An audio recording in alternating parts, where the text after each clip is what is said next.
कृतात्रेता युगामध्ये एक आई, तिचं नाव कौशल्या. द्वापार युगात देवाला 2 आई, जिनं जन्म दिलाय गोपालकृष्णाला, जिनं जन्म दिलाय ती कोणती आई? देवकी. आणि जिनं सांभाळ केलाय माऊली दादा, ती यशोदा. 3 आई. मला सांगा, 7व्या अवतारात जिनं जन्म दिलाय ती कौशल्या, 8व्या अवतारात जिनं जन्म दिलाय ती देवकी, पण 11 वर्ष 53 दिवस जिनं सांभाळलंय ती यशोदा. या 3 आई आता. पण या 3 आईपेक्षा पुराण ज्यांचं कौतुक करतंय अशी एक 4थी जगाची आई जन्माला आली. ऐका पुढे. पण नाही थांबता आलं तिला. पण महाराज भगवान प्रभू रामचंद्र वनवासाला निघतात त्यावेळेला कौशल्या मातेनं शोक केला. पाषाण रुदंती युवा, एवढा शोक केला, एवढा शोक केला. अयोध्या नगरीतले पाषाण रडत होते, पाषाण दगड रडत होते, दगड. इतका शोक अनावर झाला, दगडांना सुद्धा पाण्यात पाजर फुटला, इतका शोक केला कौशल्येनं. ऐका पुढे. जन्माला आल्याच्या नंतर वसुदेवांच्या कानात सांगितलं, मला नंदाच्या घरी घेऊन जा. काल्याच कीर्तन नाही करीता, मला पुरावा द्यायचा आहे. लक्ष याला ठाव स्मशानीचा, मला घेऊन जा नंदाच्या घरी. देवाला उचललं, डोक्यावर घेतलं. घेऊन जात असताना देवकीनं शोक केला. शोक का केला? तिचे 6 तिच्या भावानं आपटून मारले होते. 6 मारी दुराचारी, ज्ञात आहे सर्वांना. काल्याची बऱ्यापैकी कीर्तन ऐकली. महाराज ती आई होती. या विश्वाच्या पाठीवरच आई हे तत्व. जगाच्या पाठीवर 14 बायका सोडून दिल्या तर एकीलाही ती तत्व पूर्ण करता येत नाही. माई शिवाय. माय नसताना यशोदेनं पूर्ण केलं. धन्य यशोदा ती माय, जनाबाई तिथं म्हणतात. धन्यता दिली तिला. अशा ठराविक आई आता. शेवटी आई आई असते. ज्या आईने 6 मारलेली पाहिली, आता 7वा कुठं ठेवतात? 8वा, 6वा, 7वा योगमायेनं रोहिणीच्या गर्भात घातला होता, हाही ज्ञात आहे. पण 8वा आता कोणाकडे ठेवता? याच्याकरता देवकी माता रडू लागल्या. किती रडल्या, किती रडल्या? 2 सिद्धांत आहेत. देवानं पाहिल्याबरोबर हातापायातल्या बेड्या गळाल्या, पायीची बंधने गळती. हा वारकरी संप्रदायातल्या आधुरीव लोकांचा पुरावा. पण एक पुरावा आहे. वैकुंठवासी माधव महाराज मगर सूरजखेडकर सांगायचे, देवकीने इतका शोक केला, इतका शोक केला, इतका शोक केला लेकरासाठी, की त्या शोक अनावर इतका झाला की तिच्या हातातल्या बेड्या सुद्धा इतळल्या. माईचं लेकरावर इतकं प्रेम. लोह सुद्धा पगळलं, लोह सुद्धा, लोखंड पगळलं. काय माईचं लेकरावर प्रेम. एका मोठ्या महात्म्याचा पुरावा आहे. आई आणि वडील हे विश्वातलं फार मोठं दैवत आहे. मी नेहमी सांगत असतो, जो मायबापाच्या पाया पडतो का त्यानं भारतातल्या कोण्याच महाराजाच्या पाया पडायचं नाही. आणि मायबापाच्या पाया पडत नसेल तर महाराजाच्या पाया पडशील तर तू जळशील आणि तुझ्या पापानं महाराजही जाळशील. आई वडिलापेक्षा जगात कुठं कुठलंच नाही, कोणीच नाही, कोणीच नाही, कोणीच नाही.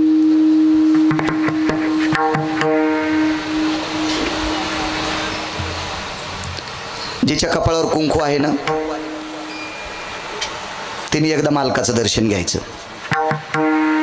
भारतातला कुठलाही कीर्तनकार आला त्याच्या नाही पडली तरी तुला पाप नाही. पण नवऱ्याच्या न पडता भारतातल्या सगळ्या कीर्तनकाराच्या पडलीस तरी तुला पाप आहे, तरी तुला पाप.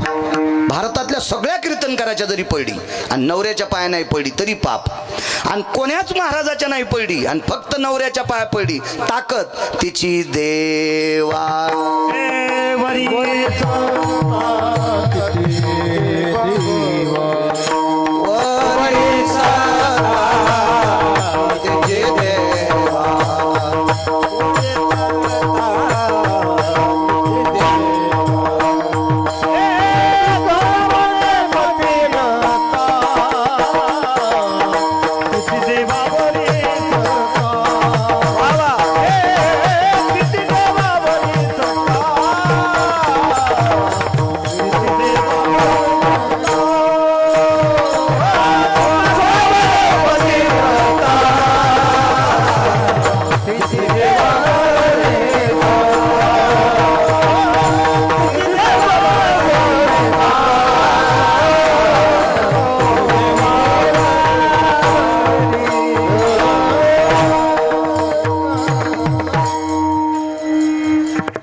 माझ्या माईंनो.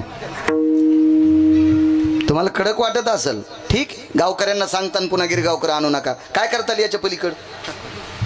तुम्हाला 30 गाव पठ्याल 36 गाव, मी पण मागं लागे नाही. तुम्हाला पटेल असं कीर्तन नाही, मालकाला पटेल असं कीर्तन.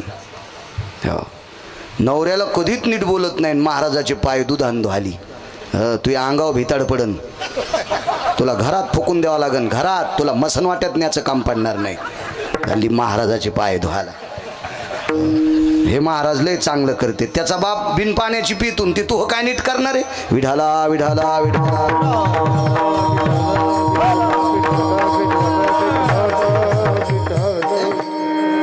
महाराज, लोक आपल्याला महाराज म्हणतात, एक तर यायची वाणी श्रीमंत आहे म्हणून म्हणतात, आणि दुसरी गोष्ट सांगतो, येऊ द्या राग, तुम्हाला कळत नाही म्हणून म्हणतात विठाला. आम्ही महाराज नाहीतच, ह्या लेकरांना या मंदिरातले शिकवणारी जशी शिक्षक आहेत तशी ज्ञानोबाराय तुकोबारायचं चिंतन तुमच्या पुढे मांडणारी आम्ही सुद्धा एक शिक्षक आहोत. फक्त चौकट आहे, तंबाखू खाऊ नये, बिडी ओढू नये, सिगारेट ओढू नये, गुटखा खाऊ नये, असे नियम आम्ही लोकांना जपायचे. हो, पकवात वाजिता वाजितात तंबाखू खातून. अशा भडव्याला पाकिट देणाऱ्याच्या घराला कुलूप लागन. विठाला विठाला विठाला. तुम्हाला काय म्हणलं?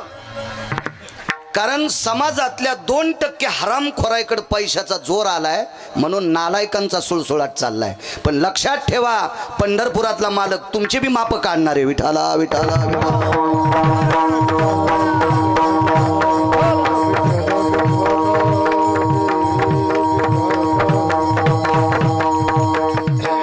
चला, आई वडिला इतकं दैवत कुठलंच मोठं नाही, फार मोठं नाविन्य. आई रडत होती. रामचंद्र वनवासाला गेले. शोक केला कौशल्यानं. पुराण सांगतं, 4थ्या दिवशी कौशल्या माता जेवल्या. ज्या दिवशी राम वनवासाला गेले त्या दिवशी नाही जेवल्या.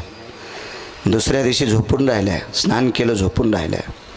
तिसऱ्या दिवशी स्नान केलं झोपून राहिल्या. 4थ्या दिवशी एका व्यक्तीने विनंती केली. त्या व्यक्तीचं नाव होतं सुमंत. आईसाहेब बघा भरताकडे, शत्रुघ्नाकडे, चुकून बोललो.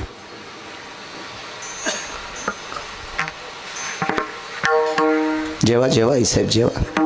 4थ्या दिवशी कौशल्या जेवल्या.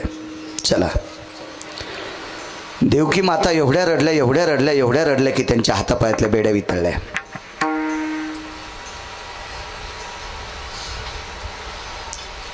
तीही देवकी माता कृष्ण वाटे लावल्याच्या नंतर एके दिवशी जेवल्या. बघा पुढचा तिसरा प्रकार, लक्ष याला ठाव स्मशानीचा सांगतोय. यशोदा मातेनं 11 वर्ष 53 दिवस कृष्णाची सेवा केली, दादाची सेवा केली, बलराम दादाची. जगाचे मालक कृष्ण भगवान यांची सेवा केली. आकरून नेण्यासाठी आले. रथात भगवान बसले. पुन्हा एकदा बोलवलं. एकदा हाताने देवाला जेवू घातलं. दुधाची जेवढी पदार्थ आहेत तेवढ्यावर पाणी फिरिलं. संकल्प सोडा, जोपर्यंत प्राण जीव श्वास घेतोय तोपर्यंत दुधाचे पदार्थ खाणार नाही. यशोदेनं तोपर्यंत दुधाचे पदार्थ खाणार नाही.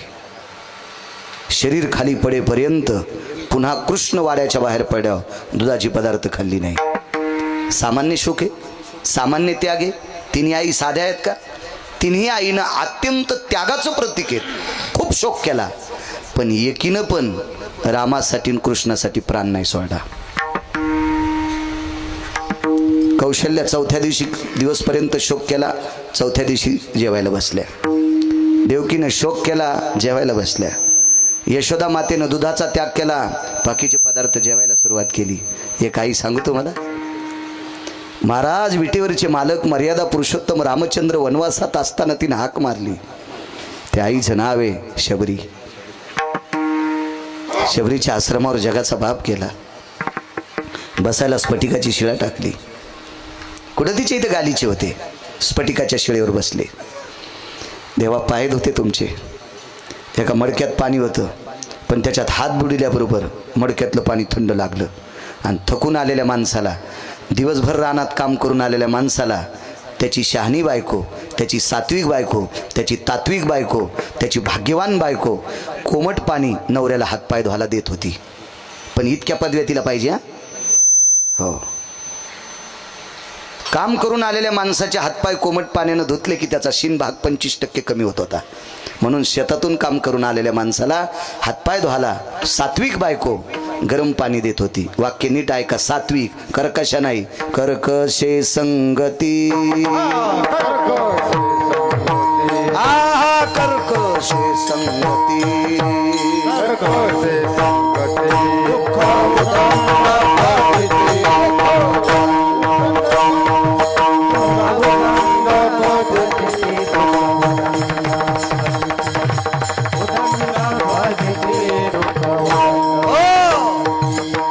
कर्कशा बायको असेल तर उदंड फजिती असते. उदंड उदंड उदंड. शबरीच्या लक्षात आलं, राम चलून आलेत, त्यांचे पाय धुवायला गरम पाणी पाहिजे. आता चूल कुठं पेटवा. काय ज्ञाती असते महाराज. माणसं शिकलेली नव्हती पण फार विद्वान होते. ज्याच्या जीवनात बायको सात्विक आहे त्याला वनवासात स्वर्ग आहे. ज्याच्या जीवनात बायको खट्याळे त्याला सोन्याच्या बंगल्यात मसन वाटाय. सोन्याच्या बंगल्यात मसन वाटा.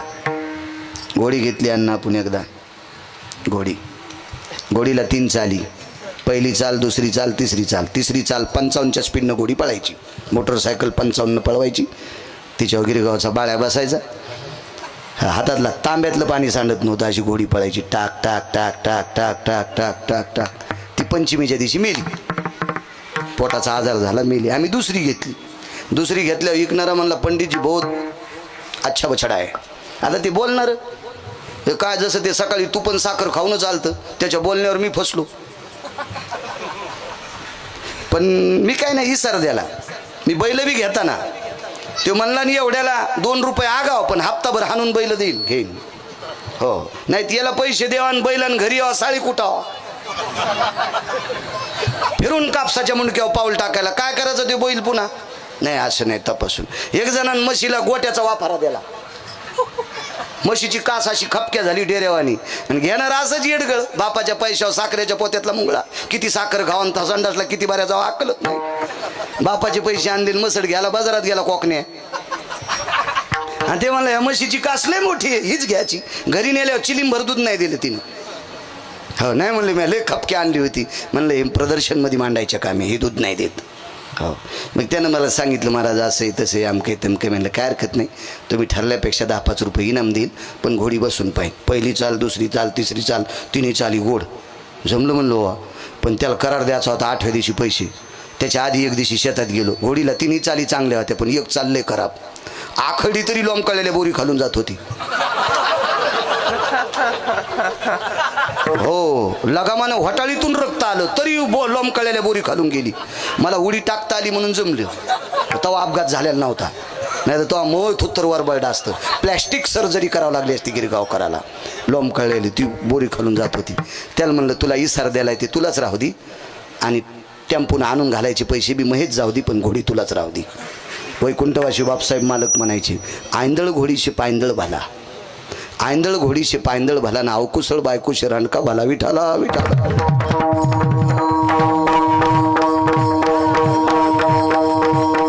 राजे, संसारात कोण श्रीमंत? पैसे जास्त आहेत म्हणून नाही. ज्याचे मुलं बुटं हरपून येत नाहीत तो श्रीमंत. ज्याचे मुलं बुटं हरपून येत नाहीत तो श्रीमंत. आणि ज्याची पत्नी शब्दाच्या पलीकडे जात नाही तो जगात 1 नंबरचा श्रीमंत. तुकोबर आहे. कोण नशिबवान म्हणले, कोण सुखी म्हणले? ज्याची भाज ऐकण्यात आहे, ज्याची बायको शब्द म्हणला ते मानी भरताराची बोली. तुकोबर आहे म्हणले तो धन्य. क्या बात आहे. परमार्थ तयासीच घडे रे, ज्याची स्वाधीन भाज रे. अरे आलेले पाहुणे त्यांनीच घरी नेवा, ज्याची बायको ऐकती त्यानं रे.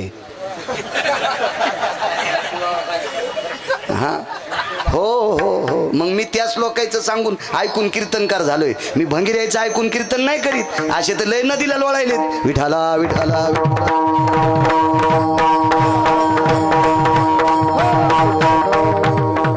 ज्याची पप्याची देवाची माय ऐकत नाही का? हो हो पाहुणेराव, बर बर बर बर बर, चल सप्त्यात आणायला.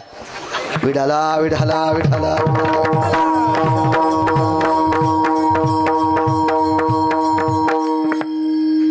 आश्रमावर आले, स्फटिकाच्या शेळीवर बसले मालक. पाण्यात हात बुडीला इथपर्यंत आलतो ना, पाणी गार लागलं. मालक चलून आलेत, रामकाका चलून आलेले. देवाचे पाय गरम पाण्यानं धुवा, आता चूल कुठं पेटवा. पाणी गरम येते, ते अश्रूतून येते. अश्रू दोन आहेत, एक आनंद अश्रू आहेत आणि एक दुःख अश्रू आहे. आपल्या जीवनात न सहन होणारी घटना घडली, माणूस रडतो, त्याला दुःख अश्रू म्हणतात. आणि अघटित एक नाविन्यपूर्ण घटना घडली, ते आनंद अश्रू डोळ्यातून येत असतात. ते आनंद अश्रू शबरी एका झोपडीत राहणाऱ्या बाईच्या घरी जगाचा बाप येतोय. आम्ही इथून इथपर्यंत गंध लावायला होतो, अजून स्वप्नात नाही. नय योगियाच्या ध्याना, हा नाना साधनाच्या केल्या खटापटा. काय प्रयत्न आहेत महाराज, किती किती. कोणी एक पायावर उभं राहून, कोणी दोन पायावर उभं राहून, कोणी धूम्रपान, कोणी अग्निपंचायतन, नाना प्रकारचे पाला खाऊन, वारं पिऊन. काय तपश्चर्या असतील या, एवढ्या मोठ्या तपश्चर्या असून जगाचा बाप स्वप्नात नाही. लावरं चित्र सशे धरणाऱ्याच्या कुळात ती बाई, आणि तिच्या घरी जगाचा बाप तिच्या झोपडीत येतोय. काय आनंद असेल तिला. आनंद अश्रू आले आणि डोळ्यातल्या पाण्यानं पाय धुतले. पाय धुतल्याबरोबर पाणी कोमट पडत होतं. डोळ्यातलं पाणी कोमट असते, ते पडत होतं, पण पांढरं असते. पण पांढरं पाणी पायाला घासून पुन्हा लाल पडत होतं. शबरीने विचार केला, डोळ्यातलं पाणी पांढरे, लाल कसे. वाकून पाहिलं तर देवाचे तळपायाला जखमा होत्या. ऐका, कौशल्या सांगितली, देवकी सांगितली आणि यशोदा माय सांगितल्या. तिन्ही आईचं देवावर किती प्रेम सांगितलं. चौथ्या आईचं ऐका ना, शोक केला यांनी. पण ज्या वेळेला शबरीने विश्वाच्या मालकाच्या जखमा पाहिल्या आणि एकच मनात विचार केला, देवा रे, हे देवा, अरे कोणाला पाय द्यायचेत का न द्यायचेत हे तुझ्या हातात आहे रे. बुट चपलं तर लांबचा विषय, अरे पाय द्यायचेत का न द्यायचेत हे तुझ्या हाताचा प्रश्न आहे रे देवा. बुट चप्पल तर लांबचा विषय आहे, पण विश्वाला पाय द्यायचेत का न द्यायचे ते तुझ्या हातात असताना तुझ्या पायाला जखमा कशा रे देवा. विटेवरच्या मालकाला प्रश्न केला. शबरीला सांगितलं, माझी माय, मी वडिलांच्या आज्ञेकरता, पितृ आज्ञेकरता 14 वर्षाचा वनवास, बिना चपलाचा, अंतकरण तुटलं. विश्व ज्याच्या ताब्यात आहे त्या जगाच्या मालकाच्या पायाला किती जखमा होत्यात, सहनच झालं नाही. तेचे येणे जाणे खुंटले आणि त्याच्या पायावर देह ठेवला. आता या तिघीपेक्षा ही श्रेष्ठ का याच्यापेक्षा या तिघी श्रेष्ठ? या तिघीपेक्षा शबरी श्रेष्ठ. महाराज जन्म जरी दिला असेल पण शोक केला, प्राण नाही दिला. जन्म जरी दिला असेल देवकीनं, शोक केला, प्राण नाही दिला. 11 वर्ष 53 दिवस जेव जरी घातलं, शोक केला पण प्राण नाही दिला. महाराज 1 मिनिटभर सेवा नसेल घडली पण त्याच्यासाठी प्राण सोडा. किती मोठी शबरी असेल, तिला पण त्या पर्ण कुटीत नाही. लक्ष्याला ठाव स्मशानी,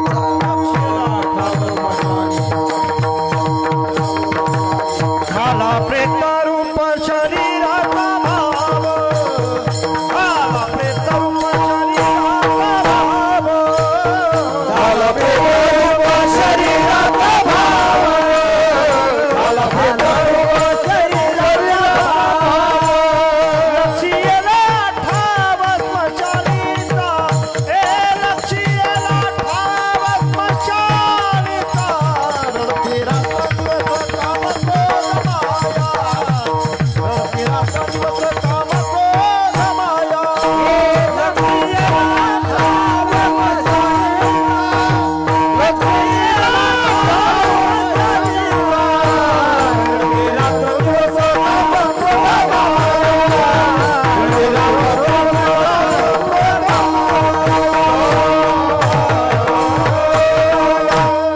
किती मोठी शबरी सज्जनांनो, किती मोठी शबरी. 10 मिनिटात पुरावा सांगतो, मग आपण फुलं टाकू. फुलाचं टोपलं आणा, सगळ्यांना फुलं वाटा. चक्रवेण नावाचा एक राजा होऊन गेला. मागे एका कीर्तनाला होते तुम्ही, मी तिथे चरित्र सांगितलं होतं, पुन्हा आज सांगतोय. राजा कोणाला म्हणायचं? माझ्या वाचनात 5 राजे आहेत. आतांच्या राजांना भाऊ नाव ठेवतोय असं मुळीच नाही. रामसाहेब नाव ठेवतो असं मुळीच नाही, पण त्या 5 लोक इतकं मानणार नाही इतकं मात्र खरं आहे. ते 5च होते. त्याच्यापैकी 1 नंबरचा राजा द्वारकाधीश कृष्ण परमात्मा, आणि 5व्या क्रमांकाचा राजा रयतेचे राजा छत्रपती शिवाजी महाराज. मधले घरी गेल्यावर बघा 5 राजे झाले. 5. या 5 राजांचं जे कर्तृत्व आहे का, या 5 राजाच्या कर्तृत्वाला लाजवील असा एक राजा त्रेतायुगात होऊन गेला. त्या राजाचं नाव आहे चक्रवेन नावाचा राजा. सांगतो 5-4 मिनिटात तेवढं चरित्र, बघ आपण फुले टाकू. चक्रवेन राजाकडं 127 सैन्य होतं. रावणाच्या काही अंतरावर राहत होता. चक्रवेन राजा रावणाच्या बाजूला राहणे म्हणजे लांडग्याच्या जाळीच्या बाजूला शेळीनं पिले देणं. नदीच्या कडीला एका जाळीत लांडगीन येली आणि पलीकडच्या कडीला शेळी येली. कसं शक्य बरे? असं होऊ शकतं का शक्य? अहो, लांडग्याच्या कातड्याची हलकी वाजल्यावर शेळीला लेंड्या पडत नाहीत. ओरिजिनल शेतकरी आहे मी. हे काय पुराणात पाहायची गरज नाही ना. बिडा लकाची काढो निखळी, आगा आजेची या गोष्टने दिवाळी. आजा म्हणजे शेळी आणि बिडा लोक म्हणजे रुस्तुम दादा लांडग. मेलेल्या लांडग्याचं कातड काढून ती हलकी शेळीच्या गोठ्यात वाजली. लेंड्या पडतच नाहीत. मग मेलेल्या लांडग्याच्या कातड्याचा आवाज ऐकल्यावर शेळीला संडास लागती. तर जिवंत लांडग पाहिल्या ती म्हणीन का, घालीन लोटांगण वंदीन चरण डोळ्यान पाहिन रूप लांडग येते. महाराज लांडग्याच्या बाजूला राहून आपल्या पिलांना जन्म देवा हा शेळीचा जितका पुरुषार्थ, तितका रावणाच्या बाजूला 127 सैन्य घेऊन राज्य स्थापन करणं सामान्य पुरुषार्थ असन चक्रवेनाचा. त्याचं नाव आहे चक्रवेन. रावणाला एके दिवशी खपलं नाही आणि रावण त्याला जयपत्र मागायला गेला. पण तो माणूसच होता. जयपत्र मागायला गेले, काही हिरीवर हातपाय धुतले. रावणा कोण द्याले पाणी आसन? रावण त्याच्या घरचा मोठा. चक्रवेनाच्या नगरीत रावणाला काय किंमत आहे? जो ज्याचं त्याचं अस्तित्व जागेवर असतंय. एका बाईला विचारलं, बाई कोण राजा? राजाधिराज चक्रवेन महाराज. 60 वर्षाची बाई म्हणली, राजाधिराज चक्रवेन महाराज. बाई मी त्याला जयपत्र मागण्यासाठी आलोय. आणि बाई म्हणली, आमच्या राजांना नाही दिलं तर मारीन. मारून पाय म्हणली. तशीच घागरी रिवटुलीन गावात सगळ्या बायाला सांगितलं, चला ग 10 तोंडाचं आलंय रावणाला मारा, आपल्या राजाला मारायला. सगळ्या बायकांनी काठ्या घेतल्या, धिलप्या घेतल्या. तलवारी होत्या का बाण होते का पिस्तूल होते का बंदुकी होत्या? काहीच नव्हतं. गज होते, काय नाही. लाकडं घेतली आडव्या. रावणाने एकच विचारलं, 1 नंबरला तुम्ही, 2 नंबरला तुमचे मालक, 3 नंबरला तुमचे पोरं आणि 4 नंबरला राजा तुला कशा करता? त्या म्हणल्या, तू आमच्याच्यानं मरणार आणि नाहीच मेला तर तू आम्हाला मारशील, आमच्या मालकाला मारशील, पण आम्हाला मालकाच्या नंतर मरायचं नाही, आधी मरायचोय. रावण इतक्यानंच घरला आणि बोंबलत घरी गेला. काय बायका आहेत म्हणे नगरीतल्या, मला मारण्यासाठी मालकाच्या अगोदर मरायला तयार झाल्या आणि सगळ्यात शेवटी आमचा राजा मरण म्हणे. इतकी निष्ठा राजावर. गेलं घरी. पण इतका पण आमच्या नगरीत काऊन आला म्हणून चक्रवेनाला सहन झालं नाही आणि चक्रवेन त्याच्या आजोबाच्या श्राद्धाच्या दिवशी गेला. चक्रवेन राजा आजोबाच्या श्राद्ध, लक्ष्यला ठाव स्मशानीचा सांगतोय. आजोबाच्या श्राद्धाच्या दिवशी गेला. रावणाची तर श्राद्ध होतं, सगळ्याला उलटे जाणवे त्या दिवशी. अपसव्यो यज्ञोपविता, कारण श्राद्धाच्या दिवशी कर्म करत असताना जाणव इकून नसतं, निकून असतं. यज्ञोपवितो भवस्थिता शिष्टाचारो यत प्रेता संस्कारेण लुप्तपिंडो भयस्थितः गयाव्रजनो यति तिलांजली सकल स्थितायाम जवाद्याक्षदा यस्सर्व तिलाग्रो भयाक्षदा रक्तचंदना रक्तपुष्पाति भयो अंगुष्टादि स्नानस्ततेव च पूर्णमिद्या सर्वशास्त्रासन्मते यत्करिष्यशो यज्ञो पवितो आपसव्याय. असं ते मंत्र चालू होते तिथेच कोडचे. आता मी म्हणत नाही बरं मला बलिदान एखादीशी. हे 27 वर्षापूर्वी करीत होतो. त्यावेळेला मेमरी कार्डात डाटा झालतं म्हणून डिलीट होत नाही. मोबाईल न डिलीट होणार आहे ना. त्याच्यामुळे हे मेमरी कार्ड 600-700 GB आहे. त्याच्यामुळे मोबाईल साध्या जीबीचा वापरतो. नाही तर मला का घेता येत नाही का काय नाही. मी सोन्याचं घेईन ना, पण आता 90 वर्ष लुगडं घातलं म्हातारपणी गाऊन कशाला. त्याच्यामुळे आता याच्यावर मरायचं. विढाला विढाला विढाला.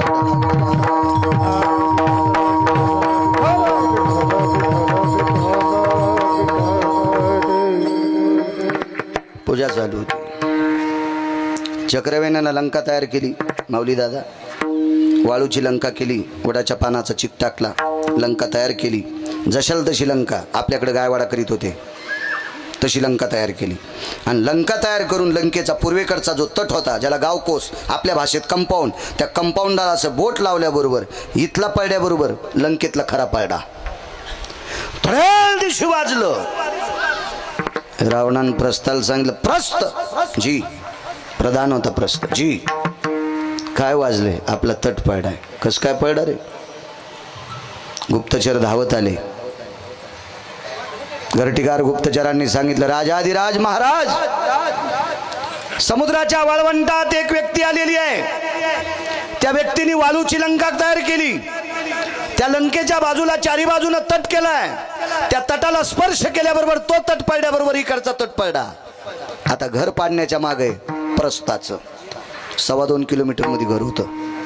काय घर असेल त्या प्रस्थाचं?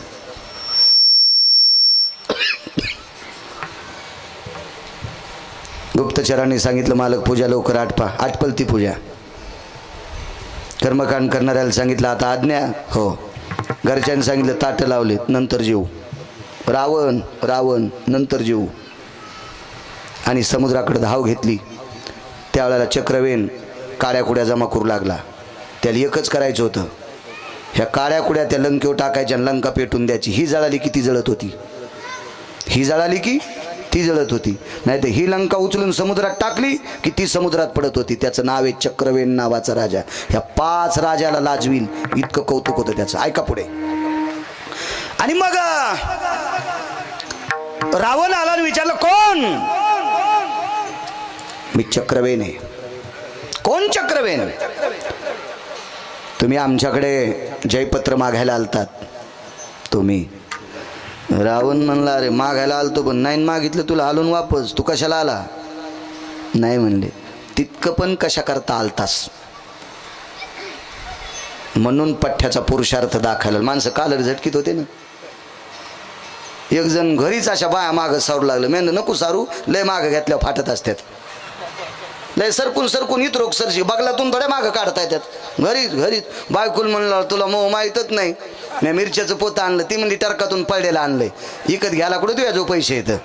सगळ्या बायकाला चट खाना खुना कळत आहेत नवऱ्याच्या. त्या काय येड्या आहेत का? मायबापाचं नाव करण्यासाठी राहतात बिचारे. हो. पण ह्या बेंदाड्याला वाटतं मीच लय शहाणा. तू काहीच शहाणा नाही सुंबळ्या. ती तुला सांभाळायली हे तिचा शहाणपण आहे. तू काहीच नाही. विढाला विढाला विढाला.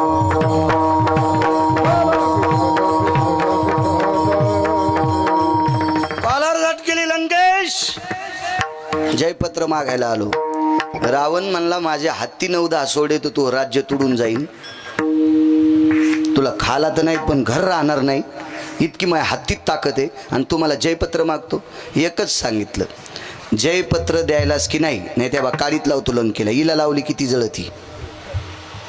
मी ह्या लंकेच्या तटाला बोट लावल्यावर तू तट पडलाय आणि हिला पेटून दिल्यावर ती जळती. नाही तर ही उचलून समुद्रात फेकली की तूही समुद्रात पडती. जयपत्र द्यायला की नाही सांग. प्रस्थान सांगितलं, मालक जरा लहानपणा घ्या. पहिल्यांदा रावण वाकला.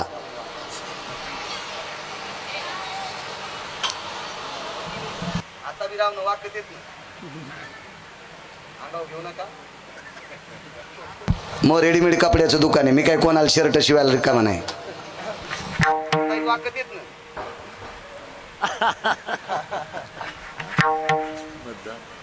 माझं मत आहे, रावणानं कायमस्वरूपी वाकलं पाहिजे. निवडून आल्यावर बी काच खाली केली पाहिजे. तेव्हा जनता त्यांना गोड बोलत असते. हो, असं नाही. पहिल्यांदा रावण वाकला. पहिल्यांदा नुसता वाकला नाही, गुडघे टेकले आणि चक्रवेनाला प्रणाम केला. प्रस्थाला सांगितलं, ए काय लिहायचं लिहि रे बाबा, मी मुद्रा मारतो. आणि जयपत्र कुटुळे दादा देऊन टाकलं. रावणाने एक प्रश्न केला, चक्रवेन, इथल्या प्रतिकृतीला बोट लावल्यावर लंकेतलं खरं कंपाऊंड पडतंय. कंपाऊंड शब्द सगळ्यांना कळतून तट काय कळणार आहे? गाव कोस्त कसाच कळायचा नाही. कारण सगळे हे बाकीचे भांगारी शब्द डोक्यावर घेतल्यामुळे आपले शब्द गेले ना. हो, आपले शब्द गेले. आपली भाषा लक्षात ठेवा. आपल्या भाषेला दर्जा किती मोठा मिळाला याची कल्पना करा. तुम्ही करा, कल्पना करा करा करा करा. किती मोठा दर्जा आहे भाषेला. अभिजात भाषा आहे, अभिजात. हो, पतिव्रता भाषा आहे. वा.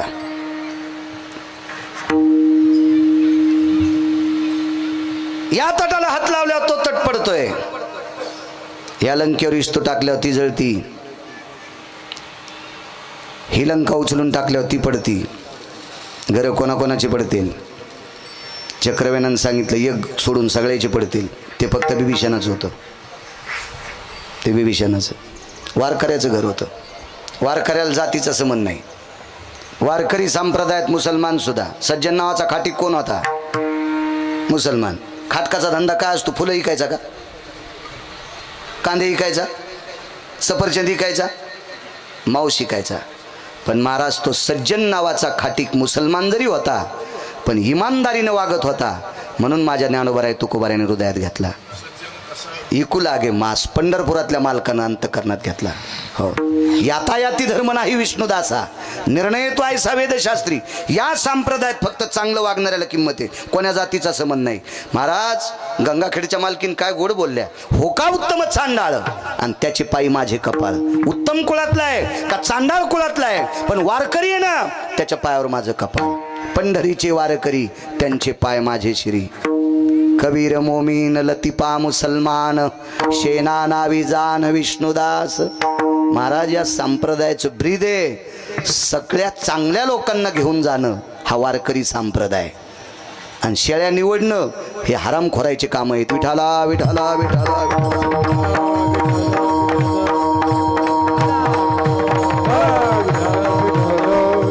तत्व या संप्रदायाचं किती मोठं तत्व आहे.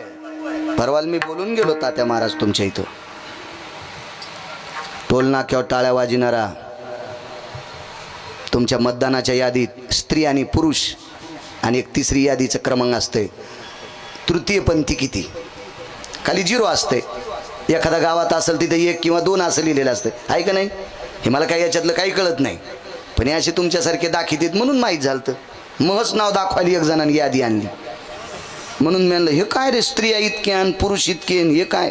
म्हणले तृतीयपंथी. वा, टोल नाक्यावर टाळ्या वाजणारा तृतीयपंथी. पृथ्वीवर जगण्याचा प्रत्येकाला सारखा अधिकार आहे. तुम्हा आम्हाला दुसऱ्याच्या खिल्ल्या उडवायची काय लायकी आहे?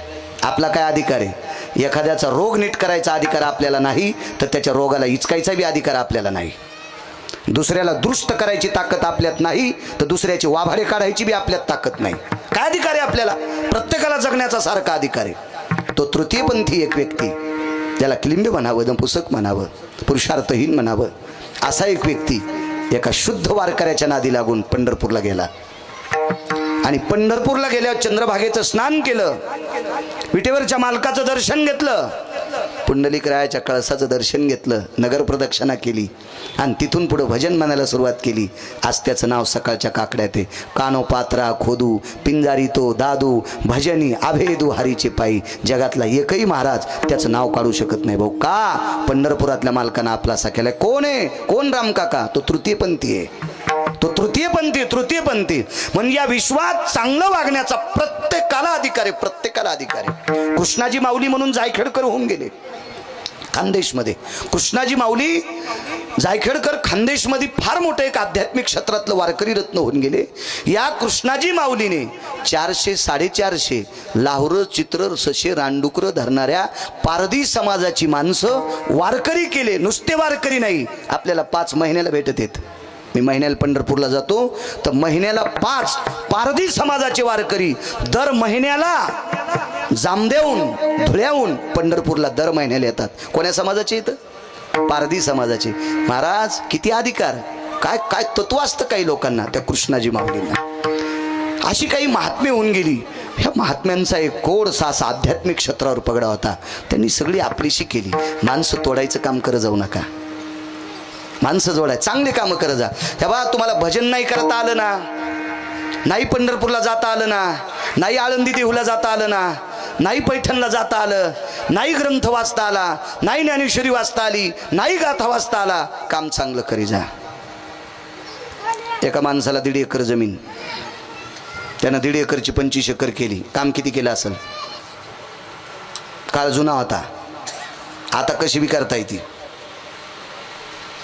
एखाद्याच्या चपला उचलल्यावर कशी बी करता येईल, पण त्या काळात करता येत होती का? 1.5 एकरची 25 एकर केली आणि 25 एकर काट्ट एकतच. त्याला शिकिलं, त्याला नोकरी, हा त्याच्या बायकोला नोकरी, मायबापाला बोलत नाही. गावातला साधा माणूस, गरीब माणूस, लोकांच्या शेतात काम करणारा माणूस पंढरपूरला जायला रुपये नाही, आळंदीला जायला रुपये नाही, देहूला जायला रुपये नाही, पैठणला जायला रुपये नाही. चलत जाईन तर लोकाची चाकरी, नाही काम केलं तर संध्याकाळची चूल पेटत नाही. इतका साधा माणूस. आणि इतका साधा माणूस गावात सणाला हे कट्टा आल्याच्या नंतर त्याला हात जोडले. साहेब, तुमचे वडील आणि मी एका वर्षातला आमचा जन्म आहे. तुमच्या वडिलाला 1.5 एकर जमीन, मला काहीच नव्हती. मीही काम केलं पण मला नाही कमीता आली. पण तुमच्या वडिलांनी अहोरात्र काम केलं, बराशी खाल्ल्या, हमाल्या केल्या. घरच्या 1.5 एकरमध्ये काम करून दुसऱ्याच्या शेतात सुद्धा काम केलंय. एवढं काम केलं तुमच्या बाबांनी आणि तुम्हाला 1.5 एकर जमीन घेऊन टाकली. ही 25 एकर जमीन घेऊन टाकली. आज ही जमीन 30-35 लाख रुपये एकरची. तुमच्या पगारीवर किती एकर घेताल? महाराज, एक बी वर्ग न शिकणाऱ्या पुढे हात टेकावं लागले अधिकाऱ्याला. म्हणायचं काय? मला एकच म्हणायचं, ज्यानं 72च्या दुष्काळामध्ये 1 टायमाची भाकरी खाऊन 1.5 एकरची तुम्हाला 25 एकर केली, तो बाप तुमच्यासाठी विटीवरचा मालक आहे. ती माय तुमच्यासाठी विटीवरची मालकी नाही. सांभाळून त्याला. एका सामान्य माणसाचं ऐकून आई वडिलाला बंगल्यात राहायला नेलं. ह्या सामान्य माणसाला 1 कोटी सप्ती केल्याचं पुण्य प्राप्त झालं. 1 कोटी सप्ती केल्याचं पुण्य प्राप्त झालं. इतकं बोलायला काय आपल्या जिभेला किडी पडतात का? चांगलं बोलत राहायचं, चांगलं बोलत राहायचं. मी नेहमी सांगत असतो, या विद्येच्या मंदिरात शिकवणाऱ्या शिक्षकांनी ही समाजाची लेकरं शिकत असताना, हे गोरगरिबाची लेकरं शिकत असताना त्याला आपली लेकरं म्हणून शिकवा, आपली लेकरं म्हणून शिकवा. लाखो पंढरपूरच्या वाऱ्या केल्याचं पुण्य शिक्षकाला प्राप्त होईल. लाखो लाखो नाही पंढरपूरला गेले तरी लाखो वाऱ्या पंढरपूरला गेल्याचं पुण्य त्यांना प्राप्त होईल. राजकीय क्षेत्रातल्या लोकांनी काय काय कामं केली असतील तो भाग सोडून द्या. एखादा जर बोर पाडला रामकाका आणि त्या बोरचं पाणी गोडं असलं आणि गल्लीतले गावातले माणसं त्या बोरचं पाणी पित असतील तर त्या आशीर्वादाची ताकद 1000 सप्ते केल्याचं पुण्य प्राप्त होते. अर्थभूता द्यावे दान, खरे पुण्य त्या नावे. हे पुण्य प्राप्त होत असतं. आपण जे कामं करतो का, ह्या कामाची ताकद फार मोठी. जी बाई नवऱ्याला लेकरा इतकी, वैकुंठवाशी रंगनाथ गुरुजी परभणीकर म्हणायचे, एक मोठा सिद्धांत होऊन गेला.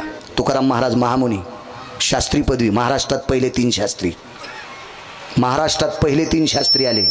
जगन्नाथ अण्णा पवार, प्रल्हाद शास्त्री दैठणकर आणि तुकाराम महाराज महामुनी. एक लक्षात ठेवा, कधी कधी चिकित्सक बुद्धी ठेवत जा. महाराष्ट्रात पुन्हा विद्यापीठात फोटो लागणारा शास्त्री झालाच नाही. काशी विद्यापीठात एकाच शास्त्रीचा फोटो आहे, तुकाराम महाराज महामुनी. आजही जाऊन पहा, रुस्तुम तुकाराम महाराज महामुनी, त्यांचा काशी विद्यापीठात फोटो आहे. पहिल्या मार्कानं पास झालेला महाराष्ट्राचं नाव, महाराष्ट्राची छाती उंच करणारी व्यक्ती वैकुंठवासी तुकाराम महाराज महामुनी. अभ्यास किती करीत होते कोटुळे दादा? अभ्यास करून करून करून करून रुच्या घोकून घोकून इतका अभ्यास केला तर पाण्यात कुंकू टाकल्याच्या नंतर पाणी किती लाल होते इतकी त्यांना लाल लगी होत होती. त्यांनी सांगावं, बायको नवऱ्याला जीव घालीत असताना नवरा जीवेपर्यंत तिने नवऱ्याची माय समजायचं. मी माझ्या पतीची कोण आहे? माय. भोज्य येशू माता, सुभाषितकार सांगतात. नवऱ्याला जीव घालताना पत्नी हा दर्जा सोडून द्यायचा आणि मी म्हणायचं मालक जीवीपर्यंत मी नवऱ्याची माय आहे. ते वैकुंठवासी तुकाराम महाराज महामुनींचं वाक्य. काय मोठी लोक मोठीच असतात महाराज, मोठीच असतात. आमची वाक्य म्हणजे पिठलं काली लेवानी, गोळे फुटणं. तू काय बासुंदी करशील सुंबड्या, दुधाचा नास आम्ही तसंच पेतो. विठाला विठाला विठाला.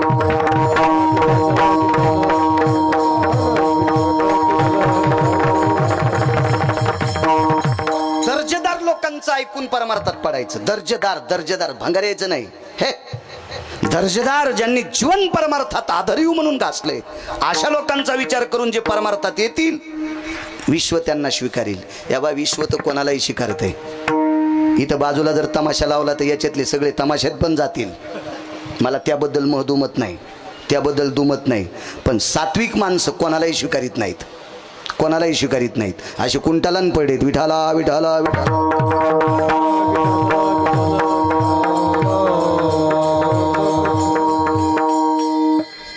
चक्रवेन नावाचा राजा आहे. इथपर्यंत आलतो ना. रावणानं प्रश्न केला, माझ्या या प्रतिकृतीला हात लावल्याच्या नंतर माझी लंका समुद्रात पडते, याचं कारण काय? काय सांगावं चक्रवेनानं? चक्रवेनानं एकच सांगितलं, माझ्या बापदाद्याने मला करून ठेवलेली जमीन भूखंड, त्याच्यात गहू ज्वारी तांदूळ भात काय होईल ते माझ्या संसारासाठी वापरतो. आणि जनतेसाठी प्राप्त झालेला राज्याचा कर, जनतेसाठी प्राप्त झालेला राज्याचा कर मी फक्त जनतेसाठीच वापरतो, त्याच्यातला तिळा इतका सुद्धा स्वतःसाठी वापरला नाही. म्हणून पृथ्वीची माझ्यावर कृपा झाली. मी जे हातात केलं ते होते त्याला करतल म्हणतात, करतल करतल. आणि हे माझ्यावर प्राप्त होते. 9 लोकांपैकी 1 नंबरचा तो आणि 2 नंबरचा धर्मराजा झाला माऊली दादा. हा, की ज्याच्या रथाची चाकं घासू नये म्हणून पृथ्वी ज्याचा रथ आधार धरत होती, हा चक्रवेन नावाचा राजा जनतेचा तीळ सुद्धा खाल्ला नाही. ह्या 5 राजांना ज्याचा हेवा वाटावा त्याला चक्रवेन नावाचा राजा म्हणतात. तुम्ही रामायणात शोधायचंच नाही, हे दुसऱ्या पुराणात पाहायचा. हो, असं एखाद्या वेळेस गेल्यावर व्हायचं, बाळू महाराज कशातलं सांगायला, मी काही तुरीच्या पाट्यातलं सांगत नाही. पाहुणी ग्रंथ करावे कीर्तन, कारण तुम्ही प्रेमळ आत्माला मानतात. पण एखादा तरी खतरा भेटन ना, बाळू कशात लिहिलेलं आहे, आधारा वाचूनी काय सांगशी कहाणी. हा चक्रवेन राजा या 5 राजांना हेवा वाटेल इतकं गोड वागला. रावणाला गुडघे टेकून नमस्कार करावे लागले, तरी पण त्या चक्रवेन राजाला काढावंच लागलं. लक्ष्याला ठाव स्मशान.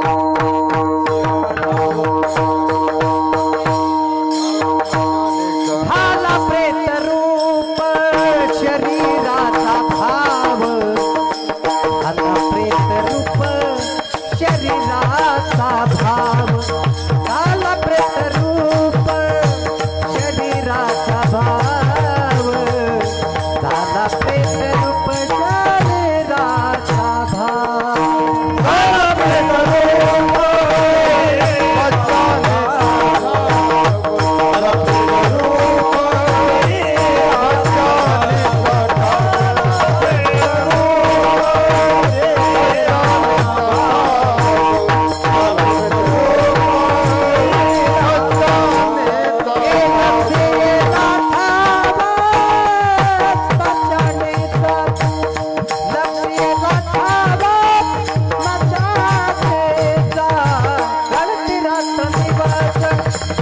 क्रोध माया रडती रात्र दिवस, काम क्रोध माया रडती रात्र दिवस, काम क्रोध माया रडती रात्र दिवस, काम क्रोध माया.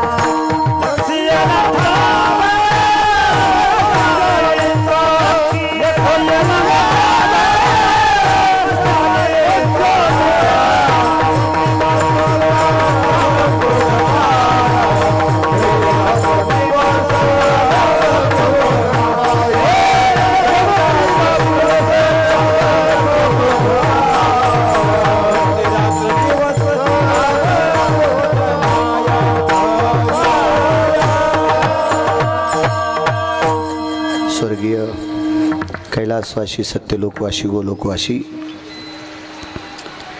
महिपतराव गणपतराव कोटुळे,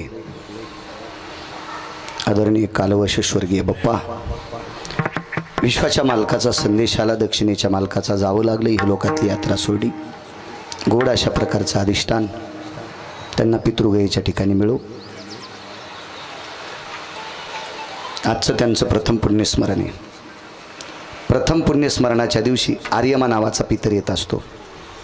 आज जो पितर येत असतो त्या पितराला आर्यमा नावाचा पितर म्हणतात. तो कालच्या रात्री शिवेवर होते. आज सूर्योदय झाल्याच्या नंतर आर्यमा नावाचा पितर चिंचवण गावामध्ये प्रवेश केला आणि आर्यमा नावाच्या पितरांनी आदरणीय स्वर्गीय बाप्पांना आपल्यात संलग्न करून घेतलं.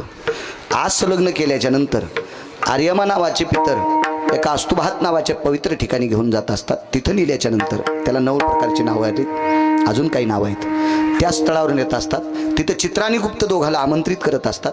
चित्रगुप्त आमंत्रित करून यांचा लेखाजोखा जो बायोडाटा आहे बाप्पांचा तो समोर सादर केला जातो आणि त्यानुसार आर्यमा नावाचे पितर यमधर्माची स्वाक्षरी घेऊन बाप्पांना पुढच्या जन्मात देत असतात. जीर्ण सांडिजे नूतन वेढिजे उपजे ते नाशे नाशिले ते पुनरपी दिशे हे घटिका यंत्र जैसे परिभ्रमेगा आज मृत्यू पावला दुसऱ्या दिवशी पेटवला तिसऱ्या दिवशी जन्म भेटला असं कुठं नसतं असं नसतं हे येडेपण आहे माणूस माती करून आले की पीठ नाही तर राख ठेवतेत त्याच्यावर वाटी फिरितेत तिथं दिवा लावतेत त्याच्यावर टोपलं झाकतेत एक किडू गेलं की बाय म्हणतात बाई सर्पाच्या जन्माला गेले असं नसतं मंजुळा तू या म्हणावं नसतंय काय शास्त्र पुराण तू तोडं लिहिलंस असं नसतं बाई असं नसतं 1 वर्ष संवत्सर प्रतिपदेच्या अस्तित कालामध्ये आर्यमा नावाचे पितर येत असतात आणि आर्यमा नावाचे पितर मग त्या व्यक्तीला आपल्यात विलीन करून पुढच्या जन्माचा गोड अशा प्रकारची सद्गती गोड प्रकारचं अधिष्ठान आदरणीय स्वर्गीय बाप्पांना प्राप्त हो शरीरानं जरी गेले असतील ते कुटुळे कुटुंबातील तरी आशीर्वादाच्या रूपानं कायमस्वरूपी या कुटुळे परिवारावर कायमस्वरूपी आशीर्वादाच्या रूपानं ते राहत राहावा तुका म्हणे पितृ आशीर्वाद देती कल्याण विच्छिती तया कुळा स्वर्गीय ज्ञानसूर्य ज्ञानभास्कर गुरुवर्य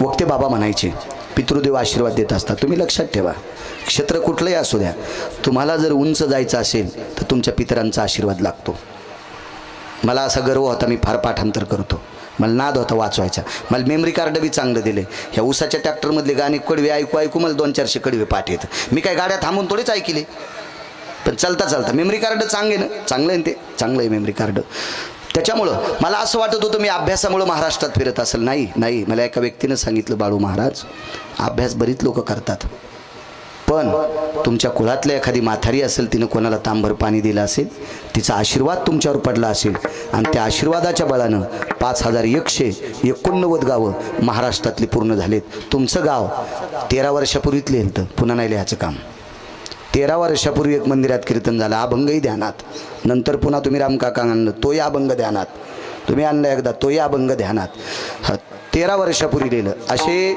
5100 एवढे गावं पूर्ण होतात ही केवळ माझी ताकद नाही आमच्या वंशातल्या कोणीतरी एका व्यक्तीने मला आशीर्वाद दिला तो आशीर्वाद आदरणीय बाप्पांवर त्यांच्या कुळातल्या पूर्वजांचा पडला असा बाप्पांचा आशीर्वाद आता इथून पुढे आहे तिथल्या कुटुंबावर पडो आशीर्वादाच्या स्वरूपानं ही शिक्षणाची गंगा ही समाजसेवेची गंगा ही सर्व गोडशी अशी सूत्रगंगा गरुडाच्या पंखाने या कुटुळे कुटुंबियांनी उंच नेवो अशी भगवंताच्या चरणी प्रार्थना करतो आणि कुटुळे दादा आदरणीय बाप्पांना एक आदरांजली समर्पित करतो आणि वाणीला विराम देतो निधियाम निधिपदे सकल दिसुदियनि चंद कला भय यक्षति किन्नर गंधर्वादी लोकपाल भय दिक्पालो चारुतिहासं परमति हंस हंस पराभय जायन्ते कैलासाधिपतय नमः सत्यं वासं पतय नमः गोलोकाधिपतय नमः वैकुंठाधिपतय नमः हिरण्यश्राद्धो शंकति श्राद्धो कागश्राद्ध भय जायन्ते अप्तेष्टि भय त्रिपिंडी नारायणो नागबली काल सर्प भय शांतिरमुच योगा भय यनि जायन्ते अपसव्याना सव्यस्थिता यज्ञोपवित भयोस्थिता लुप्त पिंडम समर्पयामि जवादि भय समर्पयामि किलाग्रादि समर्पयामि रक्तचंदन समर्पयामि अरक्त पुष्पम समर्पयामि अंगुष्ठाधिष्ठान भयो अंगुष्ठाधिष्ठान भयो अंगुष्ठाधिष्ठान भयो नमः पार्वते पते हर हर हर हर हर हर महादेव भारत माता